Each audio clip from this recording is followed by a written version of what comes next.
How's it going, you awesome bunch of bakers? I hope you're having an excellent day so far. Welcome back to another video. Today we're making a super unique flatbread, so let's get in the kitchen and check it out.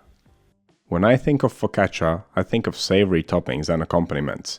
But it being the festive season, I thought of creating something unusual by adding ingredients which would normally be used in cake making. The base recipe for the bread is still savory, only the filling and the toppings are sweet. You can use the base recipe and make this bread to your taste. It will work just as well without any adjustments. The bread has a soft and bouncy texture and a nice open irregular crumb, but I highly suggest that you try this unusual version I created right here. It's like eating cake and bread at the same time. So let's get to it, let's see what we need to make this.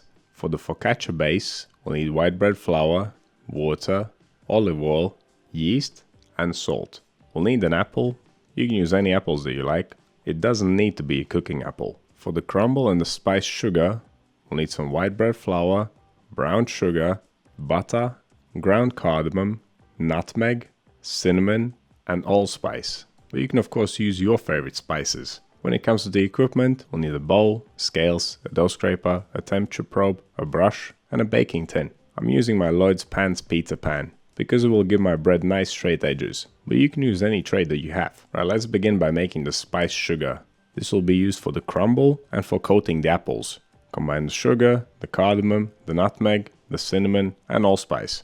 Give it a good mix and then remove about 20 grams or 0.7 of an ounce. We'll use the smaller amount for coating the apple later. Now let's move on to making the crumble. Add the flour to the spiced sugar, give them a good mix and then add the butter. Crumble it up until it reaches a moist sandy texture. And then we can move on to making the dough. To save time, you can of course make the crumble and the spiced sugar whilst the dough is fermenting. I was in no rush that day. Right, let's move on to making the dough. In a large bowl, combine the water, the yeast, the salt and the olive oil. Give them a quick mix. You want to dissolve the salt and yeast completely. Then add the bread flour, grab your dough scraper and mix it to a dough. For once I'm making a quick recipe, we will be fermenting this at room temperature. But of course you can ferment it overnight in the fridge if you want to. If you do want to ferment it in the fridge, I would suggest making the dough slightly warmer. My dough turned out a little bit cool. But of course if your dough turns out a little bit warmer than mine and you are fermenting at room temperature, you will have to slightly reduce the fermentation time. So it might be even quicker for you. I normally just use room temperature water, but my kitchen was slightly cool that day. We can see that in the temperature probe right now, but that is no big deal. We'll just leave it to ferment for longer. At this temperature, bulk fermentation will take around an hour and a half, and it will be punctuated by 2 folds at 30-minute intervals. So once the dough is fermented for 30 minutes, we can give it the first fold. It is very loose, sticky and stretchy at this point, so you want to wet your hands with water.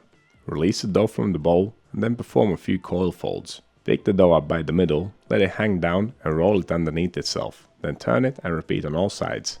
Finally you can pick it up and fold it into itself. Fold the sides down and push them back up into the center. I like these folding methods because we don't need to place the dough on the table. It saves us cleaning up the mess. In fact, this dough will never touch the table throughout the whole process. Okay, once we have performed the first fold, let's place the dough back into the bowl, cover it up and leave it to ferment for another 30 minutes. And after the second fermentation stage, we can give the dough a second fold. Again, wet your hands with water, release the dough from the bowl, and now pick it up and fold it into itself. There's no need to perform the coil fold anymore. Folding it up in the air like this will be more effective. And once the dough ball is nice and tight, place it back into the bowl, cover it up, and let it ferment for another 30 minutes to finish off bulk fermentation. Once it's all nice and puffy, we can move on to preparing our baking tray and getting the dough ready for the final proof. Give the tray a good glug of olive oil and then with wet hands fold the dough up one more time. Once it feels nice and tight, place it in the oily tray. Then cover it up so it doesn't dry out and leave it for the final proof, which will take around 1 hour, depending on the temperature of your kitchen of course. During this time you want to preheat your oven to 170 degrees Celsius, 340 Fahrenheit, fan on, or 190 Celsius, 375 Fahrenheit, fan off. You'll know when the dough is ready for the oven when you shake the tray and it's super wobbly. And of course it should look like a big puffy pillow too. Okay, let's move this to one side and prepare the apple. Cut it into 1-inch chunks and then mix it with the spiced sugar. And yes, we want to do this just before baking. If we do this sooner, it'll become all soggy and won't be very nice. The reason why I'm coating the apple in sugar instead of just putting the sugar in the topping is because I want that spice sweetness to penetrate the dough instead of just laying on top. Okay, once the apple is ready, we can move on to stretching out the dough. It's a little bit too tall and puffy at the moment. So once again, you want to wet your hands with water and then gently stretch it out. In my case, I'm stretching it to fit the tin, more or less anyway. Now top the dough with the spiced apples. Press them right in there. You want to feel the bottom of the tray. You could cut your apples smaller and add more pieces to your dough, but I prefer when it's chunky like this. Once you have finished placing on all the apples, press them in one more time. And finally take the crumble topping and sprinkle it evenly all over the bread. Now this bad boy is ready for the oven, so let's get it in there. It'll take around 30 minutes to fully bake. If you're not sure of the doneness of this bread, you can remove it from the oven, use a spatula to lift it up and check the bottom of it. If the bottom looks cooked, you know it's ready. But it shouldn't take more than 30 minutes, that's for sure. And there you go. That's how you make a super unique spiced apple focaccia. Of course, no Italian would call this a focaccia, but I will call it that so that people know what to expect. Because it really is a focaccia. It's just made with a funky topping. And it turned out surprisingly well. All the sweet fragrant spices, the sugar, the juicy apple, that's just a classic combination. What makes it really cool is the contrasting texture of the bread. Usually when encountering these flavors, you would expect a soft cake-like texture, but instead the focaccia has a nice chew to it, and it works really well. But if you are not a big fan of funky toppings on your focaccia, I got something else for you. It's been a couple of days, and I wanted to bake another bread. And this time I went with a simple savory version, just to show you that the base recipe can be topped with anything. And I went with some classics here: rosemary, cherry tomatoes and olive oil. Finished with a little bit of extra salt, black pepper and some more olive oil on top. And of course you could skip the toppings altogether. A little bit of olive oil and some sea salt would work wonders. At the end of the day, it's up to you. It's such a quick and easy recipe. You can make it 7 days a week with 7 different toppings.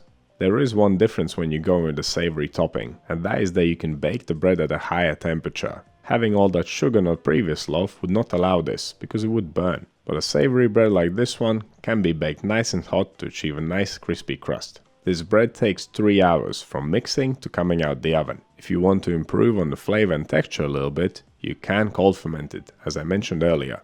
In which case you should place the dough in the fridge right after mixing. And still perform the 2 folds at 30-minute intervals. And then after the second fold, leave it in the fridge for 18 to 24 hours. And on the following day, proceed as per recipe. Because the dough will be cold, the final proof might take slightly longer, but not by much, no more than half an hour extra. Get creative, make it your own, ferment it the way you want to, you can't go wrong with it, it's all good. So what do you think of this freaky focaccia? And what is the weirdest topping you've ever used? Let me know down in the comments. If you want to see more videos like this one, click over here. Subscribe to the channel, click right here. That's all I have for you today. Thank you so much for watching. I'll see you in the next one.